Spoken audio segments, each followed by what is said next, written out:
Bonjour, bonsoir, shalom à tous les bien-aimés dans le Seigneur, aux chers ministres de Dieu, serviteurs et servantes de l'Éternel.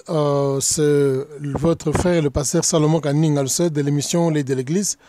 Soyez le bienvenu dans notre nouveau cours. Comme j'avais promis la fois passée, qu'aujourd'hui, nous allons parler sur un cours qui est tellement important. Nous allons parler sur le pouvoir, l'influence et l'autorité. Je répète, les pouvoirs, l'influence et l'autorité. Soyez le bienvenu dans ce cours ici. C'est un cours aussi que je pris vraiment du temps pour étudier, pour faire des recherches. Et ça m'a pris vraiment du temps. Merci d'être encore en contact. Je pense que ça va vous bénéficier. Si vous rêvez un jour de devenir un leader, je pense bien que ce message ici vous appartient. Si vous êtes aussi un disciple, ce message aussi vous appartient, puisque Dieu a créé les gens de la façon dont ils peuvent développer du disciple jusqu'au leadership. Alors si par exemple quelqu'un ne veut pas devenir un leader, c'est son choix. Ça, ce n'est pas le choix de Dieu. Dans le choix de Dieu, il y a vraiment des étapes à passer entre un disciple et un leader. On appelle ça leadership development ou le développement de leadership. C'est quelque chose qui se développe dans la vie d'une personne. Alors, quand on parle sur le pouvoir, l'influence et l'autorité, plus nous allons parler sur un leader et aussi sur un roi. Alors, ces choses ici, je pense bien, ce sont des qualités d'un roi ou bien des qualités d'une personne qui est appelée à être un leader. Alors, s'il faut ajouter un coefficient au thème, donc on peut mettre ça de cette façon, le pouvoir, l'influence et l'autorité d'un leader ou d'un roi. Donc le pouvoir, l'influence et l'autorité d'un leader ou encore d'un roi. Alors nous allons commencer à introduire ce cours avec les messages, avec les versets de la Bible d'abord. Nous avons trois versets qui renferment tout ce que nous allons parler là. Il y en a plus, mais les versets qui sont clés, les passages qui sont clés. Nous avons le psaume chapitre 24, le verset 1er. Nous avons 1 Corinthiens chapitre 10, le verset 26. Et nous avons encore Luc chapitre 22, le verset 28 jusqu'au verset 30. Alors, sans plus tarder, nous allons commencer d'abord à lire le psaume chapitre 24, le verset 1er. La Bible dit ceci: « À l'Éternel, la terre et ce qu'elle renferme, le monde et ceux qui l'habitent. » Le psaume voulait dire qu'à l'Éternel appartient la terre, ce qu'elle renferme, le monde et ceux qui l'habitent. Et n'oubliez pas, la fois passée, nous avons dit qu'il y a la différence entre la terre et le monde. Ce passage ici parle sur la terre et le monde. Ce sont deux choses différentes. La terre, c'est notre planète que nous habitons, la seule planète que Dieu a créée, qui a toutes les conditions possibles pour que l'homme puisse vivre. C'est la planète Terre et nous vivons dans l'espace, ça tout le monde le connaît. C'est ça notre environnement de vie, l'espace. Et nous avons aussi le monde. Le monde est différent avec la Terre. Le monde signifie en grec cosmos. Cosmos qui signifie un système. Chaque monde est dirigé par un système. Le système qui dirige le monde, ça peut être la parole de Dieu ou ça peut être aussi les ruses du diable. Donc on appelle ça le monde. Donc le monde signifie cosmos, c'est-à-dire un système. Alors on peut avoir deux systèmes. On a le système de Dieu, qui est la parole de Dieu qui dirige le monde. On a aussi le système de l'ennemi, et le diable, qui est le mensonge, ou bien l'ignorance, ou bien l'obscurité. C'est presque le même mot qui dirige le monde ici. Alors, il y a encore un passage là, je pense bien on peut lire ça rapidement. Luc chapitre 22, le verset 28 jusqu'au verset 30. La Bible dit ceci: « Vous êtes ceux qui avez persévéré avec moi dans mes épreuves. » Ça, c'est le Seigneur Jésus-Christ qui dit. Il dit aux disciples dans Luc chapitre 22, verset 28 jusqu'au verset 30, il dit ceci: « Vous êtes ceux qui avez persévéré avec moi dans mes épreuves. C'est pourquoi je vous dispose du royaume en votre faveur, comme mon Père en a disposé à ma faveur. » Le Seigneur est en train de nous expliquer que il est en train d'expliquer à ses apôtres qu'ils ont persévéré avec lui et dans ses épreuves. C'est pourquoi il dispose le royaume en leur faveur, comme le Père aussi a disposé le royaume à sa faveur. C'est-à-dire le royaume de Dieu a été disposé en Jésus-Christ par son Père. Alors, quant à lui, il dispose aussi ce royaume à notre égard parce que nous et les apôtres, nous avons persévéré ensemble dans ces épreuves. Donc, les gens qui peuvent hériter le royaume de Dieu, les gens qui peuvent hériter les promesses du Seigneur, ce sont les gens qui persévèrent. On dit bien la persévérance. Si par exemple il y a l'absence de la persévérance, c'est-à-dire la personne peut être appelée héritier en dehors de la persévérance. C'est une personne qui a persévéré, pas à n'importe quoi, il dit bien dans les épreuves. Alors le verbe que le Seigneur est en train d'utiliser dans Luc chapitre 22, le verset 28 au verset 30, il utilise le verbe disposer. Le verbe disposer ici, si vous allez lire ça dans la Bible et en anglais, j'ai cherché un peu de comparer ça dans le livre en anglais, NIV, New International Version. Dans le NIV, bien, the New International Version, le mot disposer ici en anglais, on appelle ça confa. Confa. On dit, on utilise le mot confa. Le mot confa ici, ça signifie l'extension. L'extension, c'est-à-dire le Seigneur voulait dire que comme le Père lui a disposé le royaume, quant à lui aussi, il va faire l'extension de son royaume, faire l'extension, c'est-à-dire faire une extension du royaume. Disposer ça dans notre faveur, en anglais, cette phrase a beaucoup de significations, est tellement riche en anglais quand on utilise le verbe confa. Confa signifie extension. Donc, le Seigneur Jésus-Christ, il dit, quant à moi, comme mon Père m'a disposé le royaume, moi aussi je dispose ça à votre faveur. C'est-à-dire, je vais faire l'extension de mon royaume à votre égard. Je vais extendre mon royaume pour vous donner une partie du royaume. Voilà, bien-aimés. C'est vraiment tellement profond. C'est parmi les messages riches, les cours riches que je suis en train de parler là. Alors, sans plus tarder, nous allons commencer par les royaumes, puisque la clé ici, c'est le royaume. Si on ne comprend pas le royaume, on ne peut jamais comprendre la suite. Nous voulons parler de quelle manière le Seigneur voulait parler sur l'extension du royaume.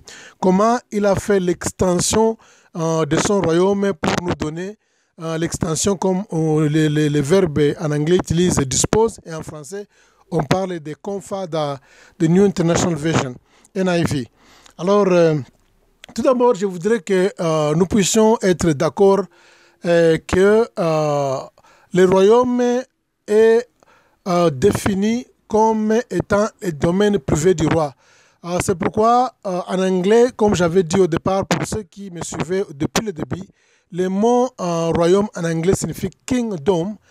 King signifie roi, dom c'est-à-dire dominion. Dominion en français signifie domination. Quand on parle de kingdom, ça peut aussi signifier comme domaine. Donc kingdom peut signifier comme domaine, dom peut signifier comme domaine ou encore comme domination. Alors quand on parle de kingdom, qui est le royaume, en anglais, on voudrait tout simplement dire que non, un king c'est roi et dom c'est domaine, c'est-à-dire c'est un domaine royal ou encore la domination royale. Quelque chose qu'on appelle domaine, ça signifie domination, il y a quelqu'un qui domine sur cet aspect, bien ce domaine, sur ce champ là-bas, sur cette propriété. Alors le mot royaume, même en français, ça se sent comme royaume. Donc roi qui signifie, nous le connaissons, c'est divisé en deux syllabes, nous avons roi et yom. Yom signifie un domaine ou bien la domination. Et roi qui signifie, comment dirais-je, un leader, un chef qu'on ne remplace pas par quelqu'un qui est en dehors de sa famille. Voilà. Alors, c'est un peu ça l'explication du mot royaume. Et d'ailleurs, dans les Grecs appelaient ça dans leur époque Basilia. Basilia signifie l'autorité ou bien la domination royale. Basilia, l'autorité ou encore la domination royale ou bien la souveraineté royale. Donc Basilia. Alors, le Seigneur est pas en train de parler sur le mot disposer le royaume. Il fait l'extension du royaume à ses disciples comme aussi à nous autres qui... nous qui sommes dans la même génération.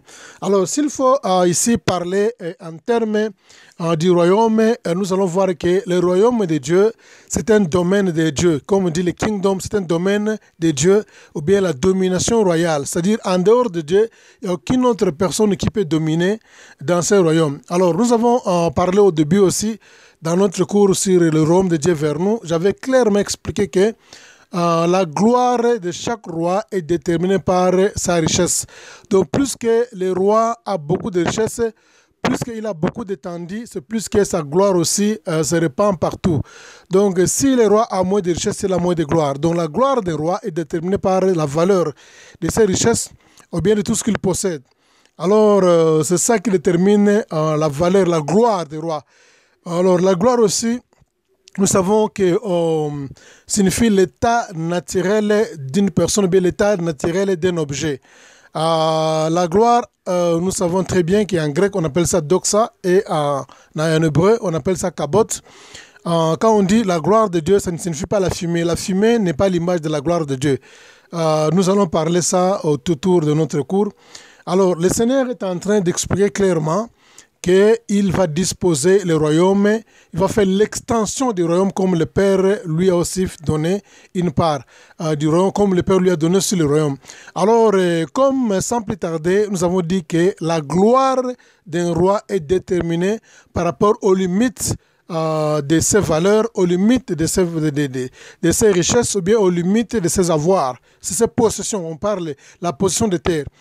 C'est pourquoi, si vous allez bien regarder, observer dans l'histoire, il y a plusieurs rois européens, ou bien il y a plusieurs rois occidentaux qui voulaient avoir plus de gloire. Ils voulaient extendre la possession de leur territoire jusqu'à prendre les terres africaines, afin qu'ils puissent inclure ça dans leur anarchie, afin qu'ils ont dans leur royaume, afin que leur gloire puisse avoir une extension. Plus que le roi a plusieurs possessions de terre, plus que sa gloire aussi devient énorme. Donc la gloire du roi est limitée par rapport à la possession de terre, par rapport à la possession de ses biens, par rapport à la possession de ses richesses, par rapport à la possession de ses avoirs. Alors, raison pour laquelle vous allez voir, comme je disais là, les rois qui ont existé pendant de longs moments, ils faisaient ce qu'on appelait la colonisation. La colonisation avait comme l'objectif d'extendre les limites de leur terre.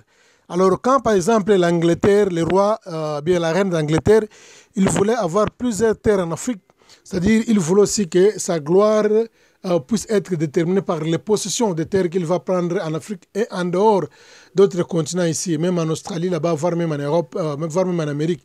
De plus qu'il a beaucoup de terres, plus que sa gloire aussi est extendue. Alors, c'était de cette manière-là. Alors, à part ça aussi, vous allez voir quelque chose qui est curieuse sur les empires qui ont existé dans l'histoire. Nous avons 4 empires qui ont existé dans l'histoire. Nous avons l'empire babylonien, nous avons l'empire Mède-Perse, nous avons l'empire grec, nous avons aussi l'empire romain. Dans tous ces 4 empires-là, il n'y a que l'empire romain qui est différent avec les autres empires. S'il faut aller dans la profondeur, vous allez remarquer que le premier empire qui avait existé, l'empire babylonien, qu'est-ce qu'il faisait pour extendre leur territoire?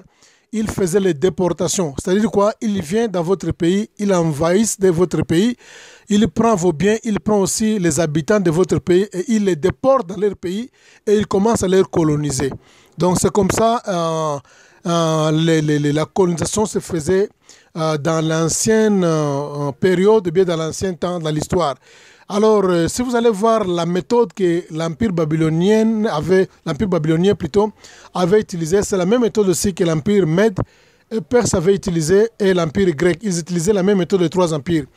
S'ils voulaient coloniser, par exemple, un État, eh bien une nation, ils allaient là-bas, ils envahissaient l'État, ou bien cette nation, ou bien les petits royaumes. Maintenant, quand ils envahissaient, ils déportaient les habitants de ces pays-là, ils laissaient les pays sans habitation, bien sans les habitants. Ils prennent vos biens, ils prennent le peuple, ils déportent dans leur pays pour les coloniser là-bas. C'était comme ça qu'ils opéraient.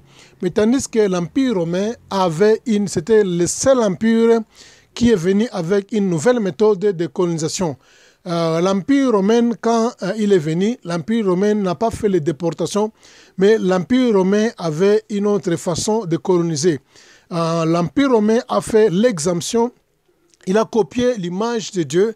Comment l'Empire romain a copié l'image de Dieu? L'Empire romain a copié l'image de Dieu dans le sens que s'il voulait coloniser, il ne déportait pas les gens, il venait seulement, il envoyait les militaires, il a envoyé les gouverneurs de loin dans une autre nation ou bien dans un autre pays.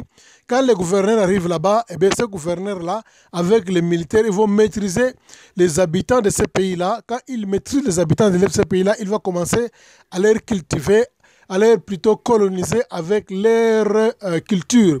C'est-à-dire ils vont prendre toutes les cultures qui existent dans Rome.